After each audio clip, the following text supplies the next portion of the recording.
Last lecture में हमने पढ़ा था अभिकेंद्र बल किसको कहते हैं? रोहित बताओ, सेंट्रीपिटल फोर्स क्या होती है?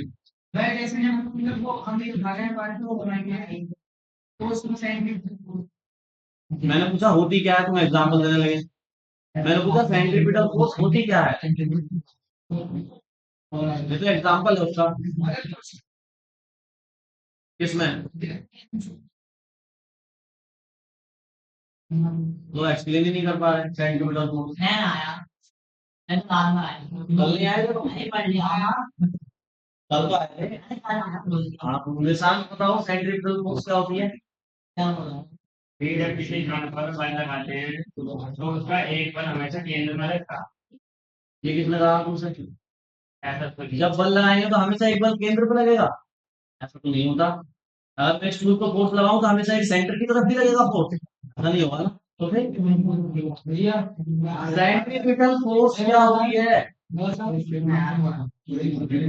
बताओ, देखो जो बता रहा हूँ उसको सुन लो। हाँ, जब सर्कुलर मोशन करता कोई ऑब्जेक्ट तो वो एक फोर्स लगाता है, जब सर्कुलर मोशन लगाता है, लगती है। हाँ, जब भी कोई ऑब्जेक्ट सर्कुलर मोशन करेगा, कौन सा मोशन? वृत्तीय गति, तभी केंद्र की तरफ बल लगेगा, अदरवाइज नहीं लगेगा। तो मान लेते हैं कोई ऑब्जेक्ट सर्कुलर मोशन कर रहा है, तो सर्कुलर मोशन तभी पॉसिबल है जब सेंट्रीपिटल फोर्स लग रहा हो सेंटर की तरफ। बिना सेंट्रीपिटल फोर्स के सर्कुलर मोशन नहीं होता।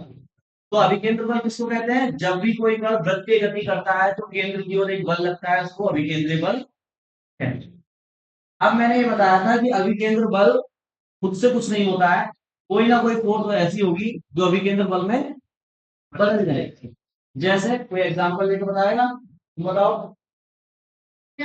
हाँ तुम सो जा नहीं, तो बताओ कोई एग्जांपल बताओ सेंट्रीपिटल फोर्स का एग्जांपल।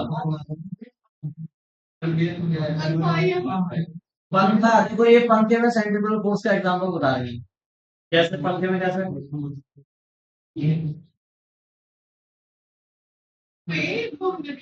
हाँ, देखो मोटर पे घूम रहा है।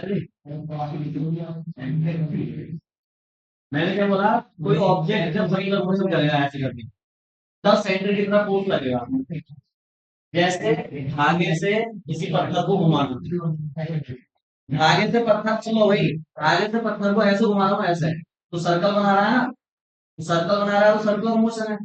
अब धागे के अंदर जो तनाव बल है वो उसको अभिकेंद्र बल दे रहा है। ऐसे ही जब पृथ्वी की चारों तरफ चंद्रमा घूमता है तो वहां पर गुरुत्वाकर्षण बल अभिकेंद्र बल है।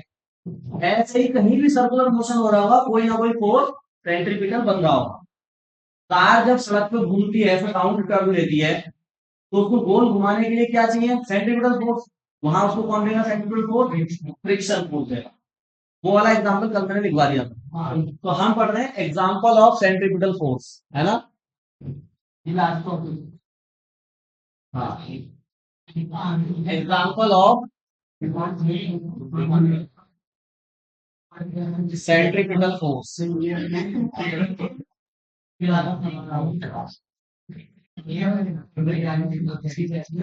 एक एग्जांपल मैंने पढ़ा दिया ना, कार वाला। अब दूसरा देखो, दूसरे की हेडिंग लिखो।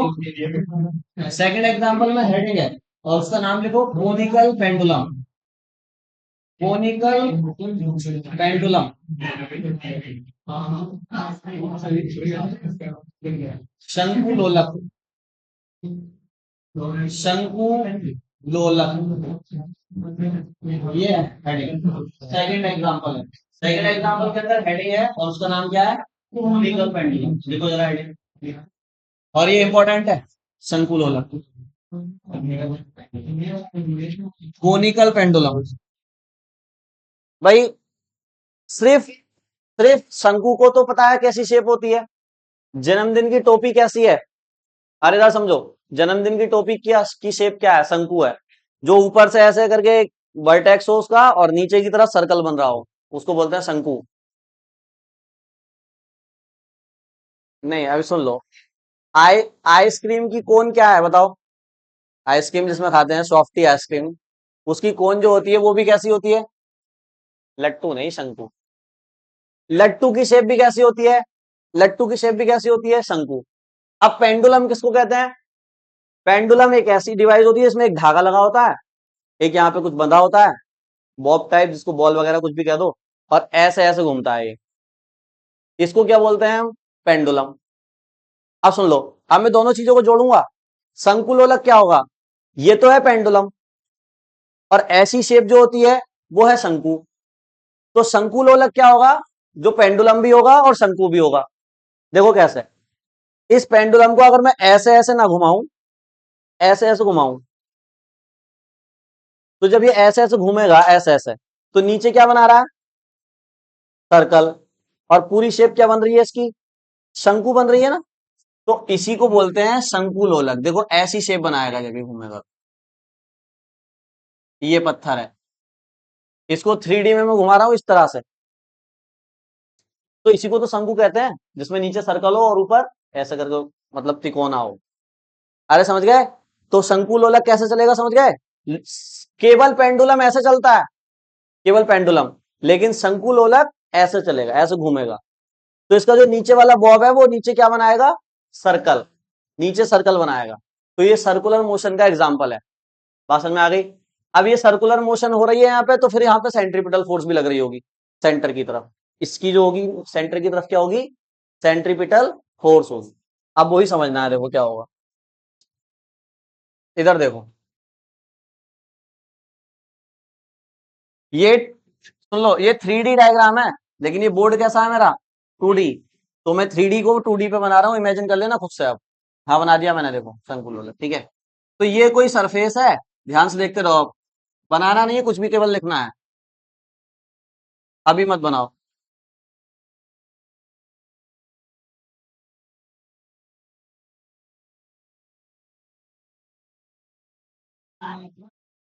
ठीक है, इधर देखो, ये कोई सरफेस है, इससे ये रस्सी बंधी है।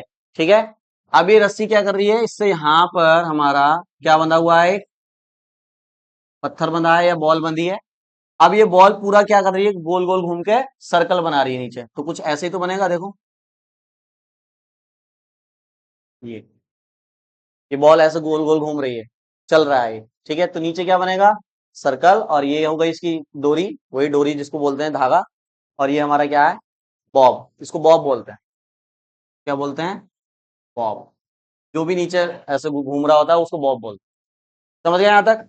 अब बताओ नीचे क्या बना हुआ है? एक सर्कल है, ये समझ में आ रहा है ना? सर्कल सबके। तो इस सर्कल का क्या होगा? सेंटर होगा। अब सेंटर होगा, इसको यहां मिला देते हैं ना, ये सेंटर है, तो सेंटर से यहां तक की डिस्टेंस क्या होगी? सेंटर से यहां तक की डिस्टेंस रेडियस होती है ना? और मैं मान लेता हूं ये बॉब जो है, इसकी जो डोरी है उसकी लेंथ कितनी है? एल लेंथ की इसकी लंबाई है डोरी। और ये जो एंगल है, जितने एंगल पे ये घूम रहा है, देखो, जितना इस एंगल को बढ़ाऊंगा उतना बड़ा नीचे सर्कल बनेगा। अगर मैंने छोटा सा एंगल लिया तो छोटा सा सर्कल बनेगा, और मैं अगर बड़ा एंगल ले लूं तो बड़ा सर्कल बनेगा। तो मैं मान लेता हूं यहाँ एंगल है थीटा। कितने एंगल पे घूम रहा है ये? उसको रख दो। नहीं, रख दो उसको वहीं। समझते क्यों नहीं हो जब समझा रहा होता हूँ? हैं? कितने एंगल पे घूम रहा है? थीटा पे। बात समझ में आ गई यहां तक? ये जो बॉब है इसका मास मैं मान लेता हूं कितना है? एम मास है इसका। कितना मास है? एम। तो ये पूरा दिमाग में इमेजिन हो गया कैसा है कोनिकल पेंडुलम। इसी को मैं क्या बोलूंगा? कोनिकल। कोनिकल क्यों है ये, और पेंडुलम क्यों, समझ गए? क्योंकि ये पेंडुलम था जो कि कोन बना रहा है। पेंडुलम था जो कि क्या बना रहा है? कोन। इसलिए इसका नाम है कोनिकल पेंडुलम। इस डायग्राम को बनाओ पहले। अब इधर देखो, तो ये बॉब है, ये ऐसे नीचे घूम रहा है, ऊपर कोन बना रहा है। सही है। अब मुझे करना क्या है इसमें? मुझे करना ये है, सेंट्रीपिटल फोर्स किधर लग रही होगी? इधर सेंटर की तरफ। तो पहले तो मुझे ये ढूंढना है कि सेंट्रीपिटल फोर्स लगा कौन रहा है यहाँ पे, पहली चीज तो। ठीक है, क्योंकि यहाँ पे देखो कोई फ्रिक्शन वगैरह थोड़ी है, और टेंशन तो इस दूरी के अंदर है। तो मैं पता करूंगा कि सेंट्रीपिटल फोर्स कैसे लग रही है, पहली चीज। दूसरी चीज मैं ये पता करूंगा कि जब ये घूम रहा है, तो देखो, अगर इधर से घूमा और वापस घूम के इधर ही आ गया, तो एक चक्कर कहेंगे इसको। फिर घूमा तो दूसरा चक्कर, फिर घूमा तो तीसरा चक्कर। मतलब इधर घूम के वापस इधर ही आ जाएगा, तो एक राउंड हो जाएगा। तो मुझे इसके एक राउंड का टाइम भी निकालना है कि एक चक्कर कितने टाइम में होगा। अब तुम कहोगे भैया वो तो स्पीड पे डिपेंड करेगा ना, इसकी जितनी तेज स्पीड होगी उतनी जल्दी राउंड हो जाएगा। तो जो टाइम पीरियड का फॉर्मूला होगा उसमें स्पीड आएगा। मैं क्या कह रहा हूं, मैं कोई वैल्यू थोड़ी निकाल रहा हूं, मैं टाइम पीरियड का क्या निकालूंगा, फॉर्मूला, कि एक राउंड का टाइम पीरियड का फॉर्मूला क्या है। न्यूमेरिकल में तुम्हें स्पीड वगैरह सब दे देंगे, उसमें वैल्यू पुट करके टाइम निकाल दोगे। बात समझ में आ गई। तो मैं टाइम पीरियड का फॉर्मूला निकालूंगा यानी एक राउंड का टाइम, और उससे पहले क्या पता करूंगा कि सेंट्रीपिटल फोर्स कहां से आ रही है इसके पास, सर्कुलर मोशन कर रहा है ना, सेंट्रीपिटल कहां से। चलो तुम मुझे ये बताओ कि इस पे कौन कौन सी फोर्स अभी लग रही हैं। बताओ जरा, इधर देखो, ये एम मास है, तो नीचे क्या लग रही होगी इस पे, ग्रेविटी हमेशा हमेशा कहां लगती है, डाउनवर्ड, स्ट्रेट एकदम, सही है। तो नीचे क्या लग रहा होगा, पहली फोर्स तो ये हो गई एम जी। अब बताइए, ये डोरी है, ये घूम रहा है, मास घूम रहा है ना, तो डोरी में क्या आ रहा होगा ऊपर की तरफ, टेंशन टी, सही है। अब बताना, इसमें थोड़ी मैथ लगेगी। अगर मैं ये जो रेडियस वाली लाइन है इसको आगे बढ़ाऊं थोड़ा सा, ठीक है, और ये जो एम जी है इसको थोड़ी सी लाइन को आगे बढ़ा लूं ऐसे करके, भाई सीधी लाइन है ना एम जी की, तो बस लाइन आगे बढ़ा रहा हूं ताकि कंपोनेंट कर पाए हम। इस लाइन को मैंने थोड़ा सा ऊपर बढ़ा दिया, एमजी वाली लाइन को, ये कुछ नहीं बस लाइन है, सीधी वाली लाइन, सही है। अब मुझे बताओ ये एंगल थीटा है, पंडित जी वहीं मारूंगा आके गाल पर तुम्हारे, बहुत तेज पड़ेगा, सही है। मैं समझा रहा हूँ और तुम लगातार बोल रहे हो बीच में, बातें बाद में करना ना, जब मैं नोट करने का तुम्हें टाइम देता हूँ उस समय बातें करा करो। समझाते समय किसी ने बातें करी तो वहीं मारूंगा उसे आके, ये ध्यान रखना। रिकॉर्ड हो गई ये बात मेरी, ये कटी नहीं जाएगी अब, ठीक है। तो ये एंगल कितना है बताओ, थीटा। तो मुझे बताओ ये एंगल कितना होगा, अगर थीटा ही होगा तो क्यों होगा, बताना पड़ेगा रीजन। अगर ये एंगल थीटा है तो ये कितना होगा, थीटा ही होगा, क्यों, कुछ तो बताया होगा कि क्यों होगा। हाँ, internal interior, alternate interior angle, अच्छा। अल्टरनेट तो दिख रहे हैं, इंटीरियर कैसे कह रहे हो तुम इन्हें, ये तो बाहर है। अल्टरनेट तो है लेकिन इंटीरियर थोड़ी है। बताओ भाई कितना होगा, ये एंगल थीटा ही होगा क्या, कौन सी लाइन, ये वाली, हाँ ये लाइन सेम है।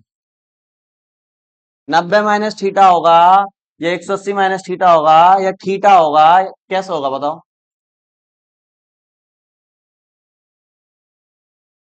बताओ भाई आयुष, कितना, क्यों,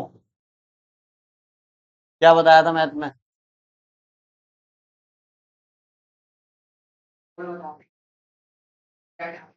हाँ बिल्कुल, अब बताया ना सही, अल्टरनेट एंगल बोलते हैं उसको, ठीक है। जब भी जेड बनेगा या एन बनेगा, भाई एन को पलट दो जेड बन जाता है, या जेड को पलट दो एन बन जाता है। तो ये जो एंगल होते हैं अल्टरनेट एंगल होते हैं, ये क्या होते हैं, ये थीटा है तो ये भी, ये थीटा है तो ये भी। तो देखो एन नहीं बन रहा है क्या यहाँ पे, ये ये ये देखो, इस लाइन को और ऊपर ले जाओ चाहो तो ये एन बन गया नहीं बन गया। तो जैसे ये थीटा है तो ये भी, ये थीटा तो ये भी थीटा, अल्टरनेट एंगल, कैसा एंगल है, समझ गए यहां तक, ठीक है। तो नीचे एक फोर्स लग रही है क्या, एम जी, और थीटा एंगल पे फोर्स लग रही है कौन सी, टेंशन। ये टेंशन कितने एंगल पे लग रही है, थीटा एंगल पे लग रही है। अब मैंने आपको पढ़ाया है कि कभी भी फोर्स अगर किसी एंगल पे लग रही हो तो उसके कितने कंपोनेंट होते हैं, दो कंपोनेंट हो सकते हैं, बताया था ना। जैसे गाड़ी का एक एग्जांपल लेके बताया था, एक बच्चा गाड़ी खींच रहा है यहाँ पे एफ फोर्स से, कितने एंगल से खींच रहा है, थीटा। तो ये फोर्स दो जगह लगेगी, एक तो आगे लेके जाएगी, एक ऊपर लेके जाएगी इस गाड़ी को। आगे वाली फोर्स क्या होगी बताओ, ये वाला कंपोनेंट क्या होगा, जिधर थीटा होता है उधर क्या आता है, और फ्रिक्शन में भी कंपोनेंट करे थे ना, और ऊपर वाला क्या आएगा। तो कभी भी कोई भी फोर्स थीटा पे होती है तो दो कंपोनेंट होते हैं, एक कॉस वाला होता है और एक साइन। बताओ ये वाला कंपोनेंट कौन सा होगा, ये वाला, इस टेंशन के दो कंपोनेंट होंगे ना, ये वाला कौन सा होगा, ये वाला। फोर्स कितनी है टी, तो टी के साथ कॉस लिखूं साइन लिखूं, जल्दी बताओ। इस टी का मैंने इधर वाला कंपोनेंट लिया है, तो ये कॉस आएगा साइन आएगा इसके साथ, बताओ।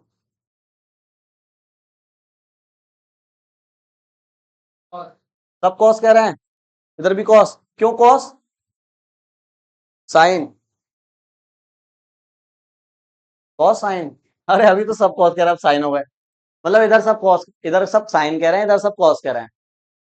इधर देखो साइन वाले, जिधर थीटा है, मैंने क्या बोला, आप ऊपर नीचे क्यों देख रहे हो, जिधर थीटा है उधर क्या आएगा, और जिधर थीटा नहीं उधर, तो थीटा इधर है ना इधर, तो ये इधर क्या आएगा, टी कॉस, अरे ये टी कॉस थीटा होगा ना, सही है।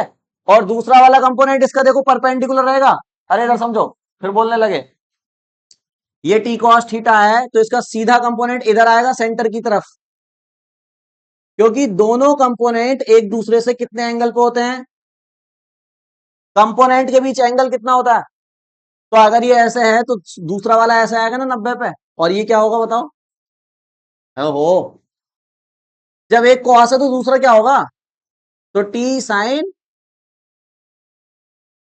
तो टेंशन फोर्स एंगल पे थी, जिसके दो कंपोनेंट हुए, एक ऊपर और एक सेंटर की तरफ।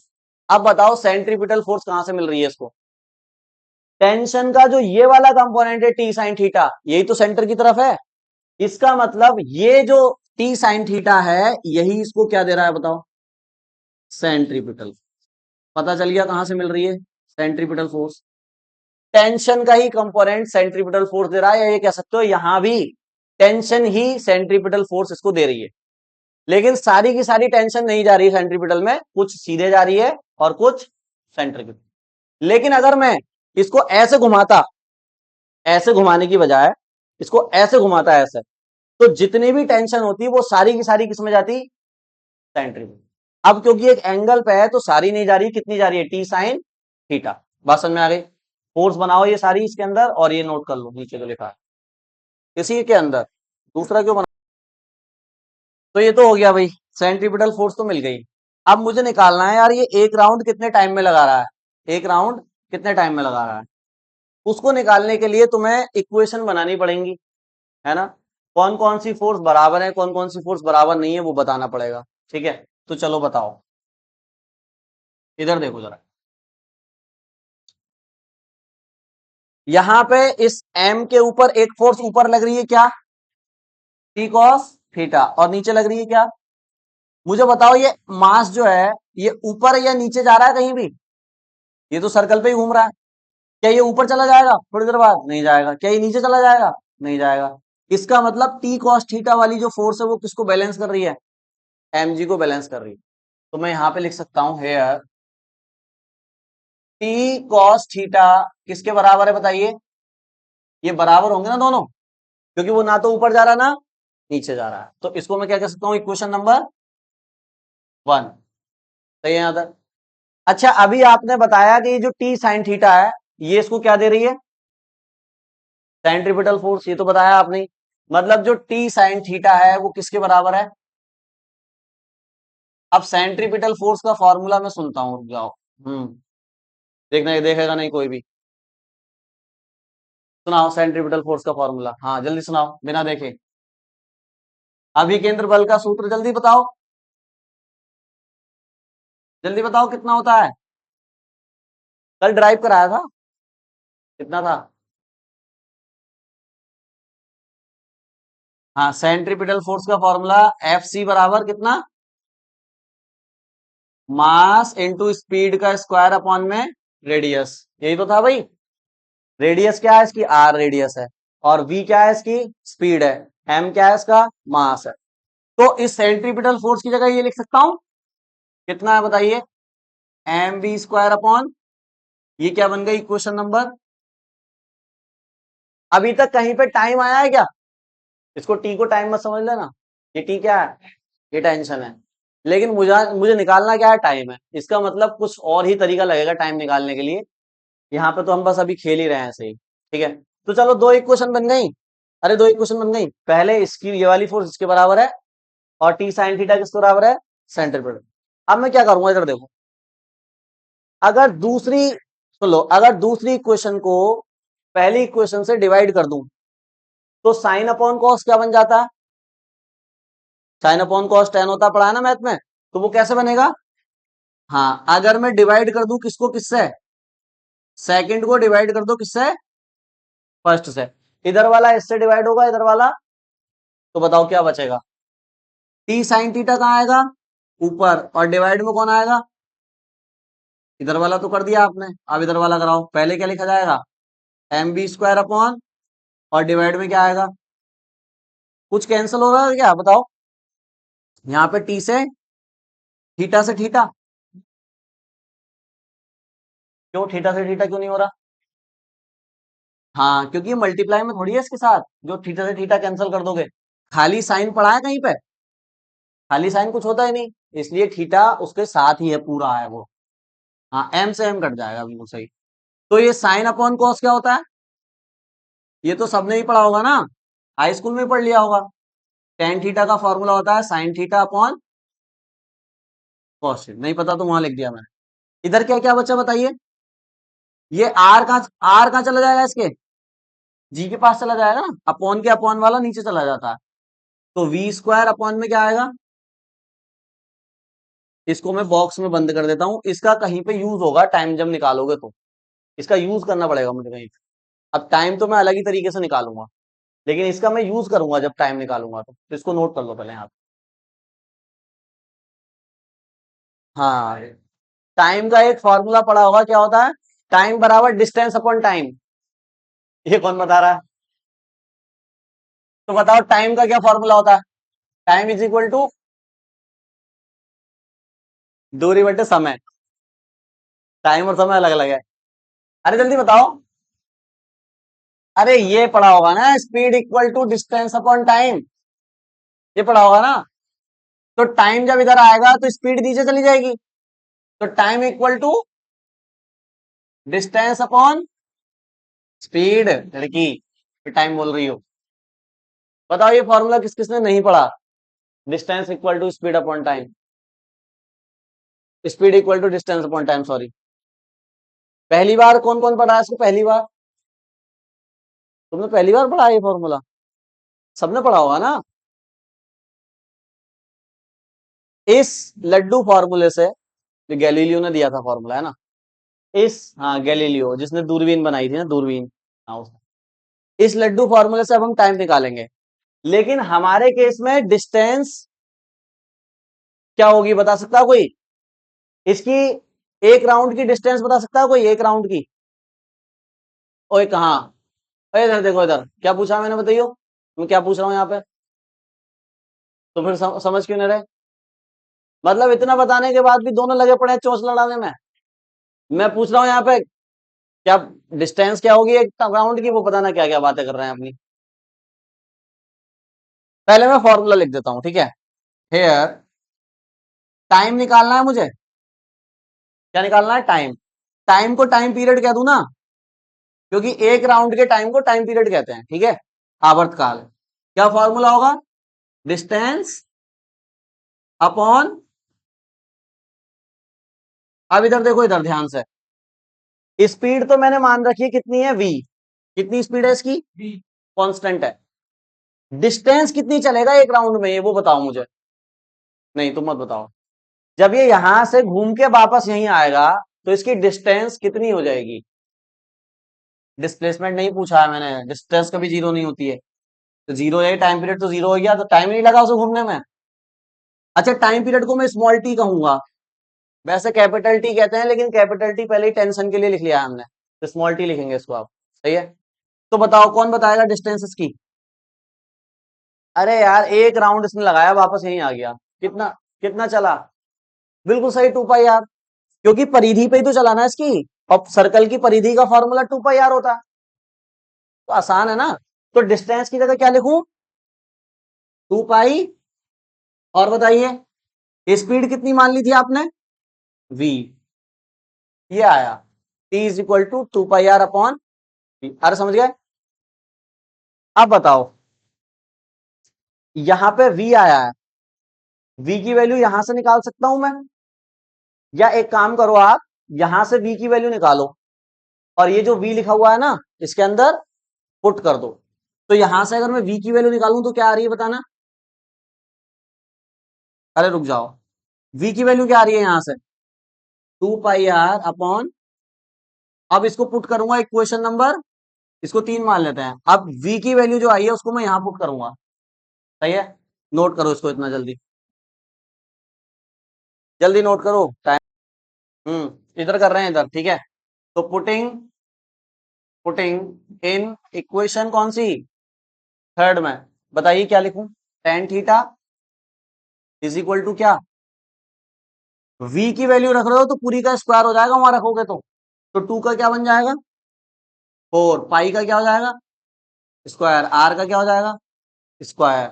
और बताइए नीचे कौन कौन है, आर जी तो पहले से ही था, टी भी आएगा नीचे और उसका भी क्या हो जाएगा। ये समझ में आया कैसे लिखा मैंने। मैंने ये जो वी स्क्वायर था इसमें वी की वैल्यू यहाँ पे पुट करी, तो v की पूरी वैल्यू का स्क्वायर होगा, 2 की जगह क्या हो जाएगा 4, पाई पे क्या हो जाएगा पाई स्क्वायर, आर पर क्या हो जाएगा आर स्क्वायर। नीचे कौन था वहां पे और यहाँ कौन है, तो टी पे क्या होगा आर जी, तो ऐसे लिखा रहेगा। सही है यहाँ तक, अरे समझ गए हैं, टी नहीं समझ आया। देखो यहाँ यहाँ देखो तो टेन थीटा इक्वल टू, इधर देखो अभी अभी पता चलेगा कैसा आएगा, यहाँ रखो v की वैल्यू यहाँ रख रहा हूँ ऊपर 2 पाई r अपॉन में टी, इसका स्क्वायर और नीचे क्या है, अब तो समझ में आया यहाँ तक। इस v की जगह मैंने इस v की पूरी वैल्यू को रख दिया और पूरे का स्क्वायर है ना। अब करना है इसको ओपन, स्क्वायर को ओपन करो तो 2 का क्या होगा पाई का क्या होगा, आर का क्या होगा, नीचे क्या होगा अपॉन में। अब अपॉन के अपॉन वाला कहाँ चला जाता है, अब सही है, सबसे समझ में आ गया, ठीक है। अब मुझे बताओ आर से आर कैंसिल हो जाएगा क्या, दो है यहाँ पे, यहाँ एक ही है। हाँ तो क्या बचेगा, ऊपर बचेगा नीचे बचेगा, ऊपर बचेगा 4 पाई स्क्वायर और नीचे जी टी स्क्वायर। कौन होशियार मुझे इस आर की वैल्यू बताएगा क्या होगी डायग्राम में देख के। हाँ बताओ, टी साइन थीटा आर की वैल्यू है, टी साइन थीटा तो फोर्स है यार सेंट्रीपिटल। आर की वैल्यू क्या है, आर तो डिस्टेंस है ना, ये रेडियस है आर। तो इस आर की वैल्यू को मैं कैसे लिख सकता हूँ, रेडियस नहीं दी होगी तुम्हें क्वेश्चन के अंदर, ये दी होगी लंबाई, डोरी की लंबाई दी होगी, आर होगा ही नहीं। तो फिर डोरी की लंबाई से आर को कैसे निकालें बताओ। देखो ये एक ट्राइंगल नहीं बन रहा है क्या, ये बीच में क्या बन रहा है, इधर समझो ध्यान से, ये नीचे वाली साइड कितनी है आर, ये कितनी एल, ये थीटा, मुझे निकालना क्या है आर। बताइए आर है क्या यहाँ पे, ये 90 है, बेस है, ये बेस है, ये आर बेस है, किस किस को लग रहा है आर बेस है, ये परपेंडिकुलर है लग नहीं रहा है, थीटा के सामने होता है रैली परपेंडिकुलर हमेशा। अगर मैं ट्राइंगल ऐसे बनाता देखो, ये अगर थीटा कहता मैं तो ये फिर क्या होता परपेंडिकुलर, ये बेस होता और 90 के सामने क्या होता है हाइपोटेनियस। यहाँ थीटा नीचे है तो ये बेस है, ये परपेंडिकुलर है, अब थीटा ऊपर है तो थीटा के सामने क्या होगा ये परपेंडिकुलर, 90 के सामने क्या होगा तो ये है फिर क्या बेस। हमें जरूरी नहीं बेस हमेशा ऐसे सीधे नीचे ही हो, वो थीटा के सामने होगा परपेंडिकुलर, बचेगा जो वो बेस होगा। मुझे निकालना क्या है, तो लो भाई निकालना क्या है आर ही तो निकालना है, पता क्या है एल, मतलब परपेंडिकुलर पता है, सॉरी हाइपोटेनियस पता है, परपेंडिकुलर निकालना है। कौन सा फॉर्मूला लगाऊं, पाइथागोरस दो साइड पता होती है जब निकालते हैं, मुझे परपेंडिकुलर निकालना है और मुझे हाइपोटेनियस पता है। तो परपेंडिकुलर और हाइपोटेनियस का कौन सा फॉर्मूला है साइन थीटा, साइन थीटा बराबर क्या होता है परपेंडिकुलर अपॉन, अरे लंब बटे कण हो गया ना ये, लंब बटे कण। बताइए पी कितना है, पी कितना है आर, एच कितना है आर कितना आया यहां से एल साइन, ये आ गई आर की वैल्यू, थीटा तो दिया होगा ना क्वेश्चन में, तो साइन थीटा 30 जो दिया होगा उसकी वैल्यू आ जाएगी। समझ गए, यहाँ रखो आर की जगह। तो टेन थीटा बराबर कितना है बताओ, 4 पाई स्क्वायर कितना अपॉन में जी टी स्क्वायर। अरे सही है याद है।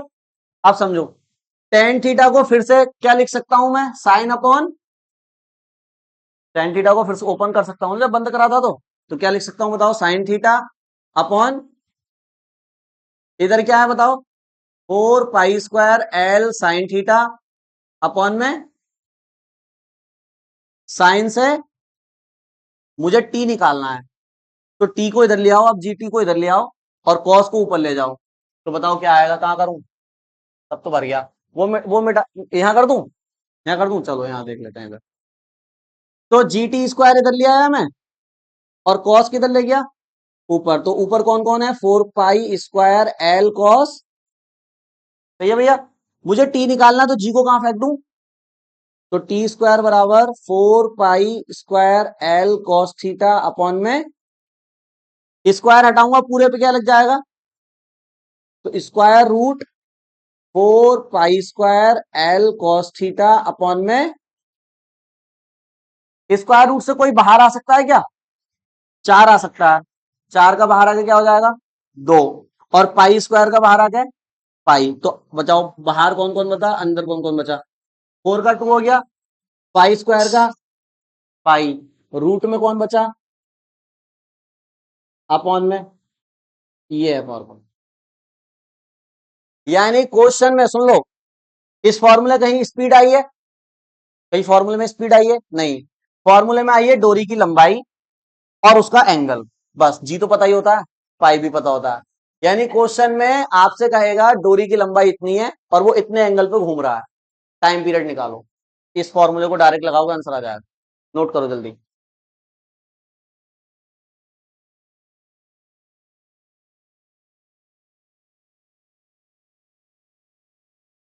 नोट करो।